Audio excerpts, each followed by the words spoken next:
আপনারা দেখছেন পজিটিভ বার্তা platform. Think positive, be positive. নমস্কার, পজিটিভ বার্তার বিকাশ টকশে আপনাদের আবারও অনেক অনেক স্বাগত। পজিটিভ বার্তার বিকাশ টকশে রয়েছি আজকে আমি মিতা, এবং আমার সঙ্গে রয়েছে আজকের ক্ষুদে নৃত্যশিল্পী রুদ্রাক্ষী দাস। তো আজকে ওর কাছ থেকে আমরা দেখে নেব কিছু নৃত্য। তো নাচের মাধ্যমে বলবো শিশুরা শেখে দলগতভাবে কাজ করা, অন্যের প্রতি শ্রদ্ধাশীল হওয়া এবং নিজেদের সংস্কৃতির সঙ্গে গভীরভাবে যুক্ত হওয়া। আজকের দিনে অনেক স্কুল ও অভিভাবকরা শিশুর সৃজনশীলতার বিকাশে নৃত্যকে গুরুত্ব দিচ্ছেন। এটা নিঃসন্দেহে এক ইতিবাচক দৃষ্টিভঙ্গি। আসুন আমরা সকলে মিলে শিশুদের নৃত্য ও সৃজনশীলতাকে উৎসাহ দিই। তাদের হাসি মুখ আর আনন্দময় নৃত্য আমাদের সমাজে এক নতুন প্রাণের স্পন্দন যোগাক। তো আজকে আমরা রুদ্রাক্ষীর সাথে পরিচয় করে নেব এবং কিছু ছোট ছোট নৃত্য দেখে নেব। চলুন আমাদের সঙ্গে, এবং বলবো চোখ রাখুন পজিটিভ বার্তার ফেসবুক লাইভ এবং পজিটিভ বার্তার ইউটিউব চ্যানেলে। তো রুদ্রাক্ষী, তোমাকে অনেক অনেক স্বাগত পজিটিভ বার্তার প্ল্যাটফর্মে। থ্যাংক ইউ, নমস্কার। হ্যাঁ, তো রুদ্রাক্ষী, জেনে নেব কোন ক্লাসে পড়ো বা কোন স্কুলে পড়ো? আমি ক্লাস 6-এ পড়ি, শিশু বিহার হাই সেকেন্ডারি স্কুলে পড়ি। আর নৃত্য শুরু কোথা থেকে হয়েছে বা কোথায় শেখো? অ্যাকচুয়ালি আমি যখন বেশি ছোট ছিলাম, বলতে 1.5 বছর বা 2 বছর হবে, যখন মা তখন শিলনোড়াতে যখন বাটতো, তো সেই শব্দটা শুনে আমি ডান্স করতাম, বা যে কোনো যদি শব্দ আমার কানে আসতো তাহলে আমি ডান্স করে নিতাম। তো তখন থেকেই অ্যাকচুয়ালি মা জানতো যে আমি ডান্স করবো, কিন্তু বড় হয়ে আমার মতামত নিয়ে তারপরেই আমার ডান্স এগোনো আর কি। হ্যাঁ, তো কোন স্কুলে শেখো ডান্স? ডান্স শিখে হচ্ছে সুরভি কলা কেন্দ্রে, আর আমার নৃত্যগুরুর নাম হচ্ছে শিবানী গোস্বামী মহোদয়া। বাহ, তো অনেক ছোট থেকেই রুদ্রাক্ষী ডান্স থেকে। তো আজকের অনুষ্ঠানের প্রথম যে নৃত্যটি আমরা দেখবো রুদ্রাক্ষীর কাছে, সেটি কোন নৃত্য? সেটি হচ্ছে রবীন্দ্র নৃত্য আর মমচিত্ত। মমচিত্তে নিতে নিতে ওই গানের উপরে একটি নৃত্য করে দেখাবে রুদ্রাক্ষী, রবীন্দ্র নৃত্য। চলুন আমরা রুদ্রাক্ষীর কাছ থেকে একটি রবীন্দ্র নৃত্য দেখে নিই।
তো খুব সুন্দর একটি রবীন্দ্র নৃত্য আমরা দেখে নিলাম রুদ্রাক্ষীর কাছ থেকে। খুব সুন্দর হয়েছে রুদ্রাক্ষী, খুব ভালো হয়েছে। ধন্যবাদ। কবিগুরু রবীন্দ্রনাথ ঠাকুর শুধু একজন কবি ছিলেন না, তিনি ছিলেন একাধারে গল্পকার, নাট্যকার ও সঙ্গীতকারও, শিক্ষাবিদ, চিত্রশিল্পীও। 1861 সালের 7ই মে কলকাতায় উনার জন্ম হয় এবং 1941 সালের 7ই আগস্ট তিনি আমাদের ছেড়ে চলে যান। তো এরপরে আবারও আমরা আসবো রুদ্রাক্ষীর কাছে, যে রুদ্রাক্ষীর প্রিয় নৃত্যশৈলী কোনটি তোমার? আমার প্রিয় নৃত্যশৈলী হচ্ছে ভরতনাট্যম। ভারতনাট্যম। তো আমরা আবারও কোন নৃত্যটি দেখবো রুদ্রাক্ষীর কাছ থেকে এখন? এই রাঙামাটির পথে। এই রাঙামাটির পঠিল। তো চলুন আমরা আবারও একটি নৃত্য আমরা দেখে নিই রুদ্রাক্ষীর কাছে।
তো রুদ্রাক্ষীর কাছ থেকে একটি অপূর্ব আমরা একটি নজরুল নৃত্য দেখে নিলাম।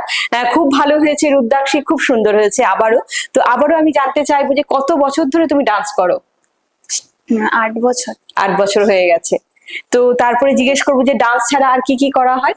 ডান্স ছাড়া আমি এমনিতে গান শিখি, আর বাকি সবকিছুই আমার ভালো লাগে করতে, তো আমি সবকিছুতেই পার্টিসিপেট করি। আচ্ছা, তো এরপরে এই যে ডান্স শেখো, গান করো, পড়াশোনাও সঙ্গে আছে, তো কিভাবে সময় দাও ডান্সের প্রতি বা গানের প্রতি?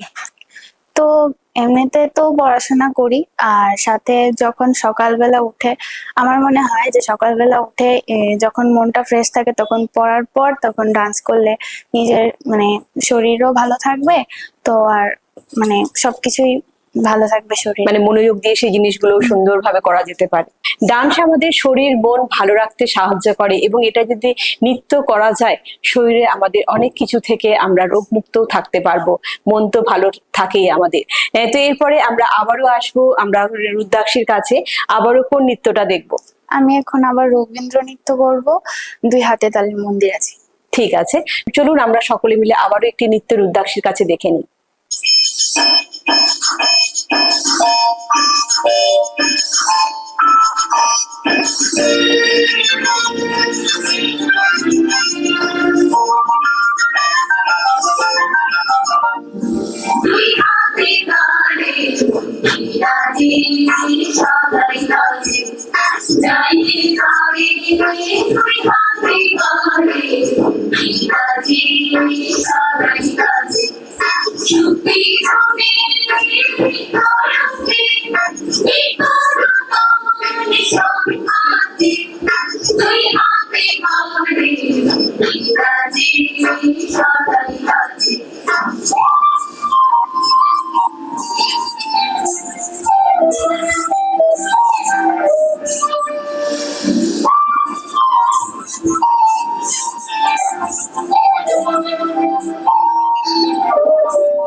আমরা আবারও একটি রবীন্দ্র নৃত্য দেখে নিলাম রুদ্রাক্ষীর কাছে। রুদ্রাক্ষী আবারও খুব সুন্দর হয়েছে, খুব সুন্দর রুদ্রাক্ষীর নৃত্য আমরা দেখলাম।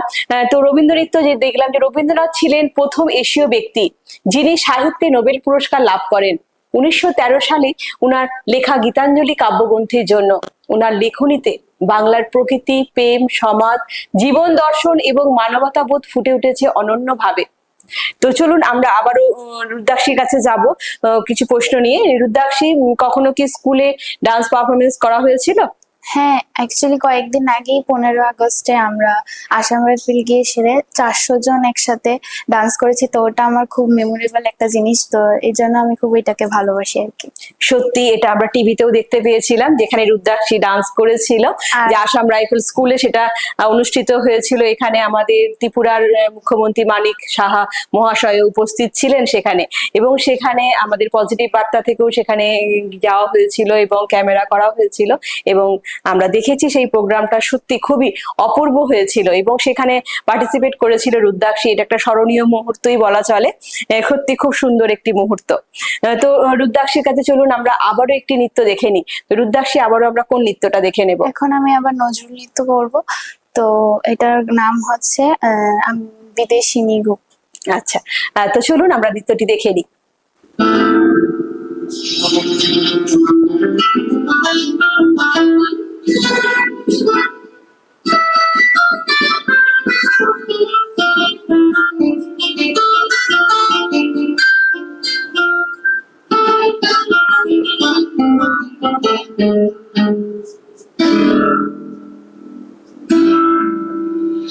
Thank you.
তো আমরা আবারও একটি খুব সুন্দর রবীন্দ্র নৃত্য দেখে নিলাম রুদ্রাক্ষীর কাছ থেকে।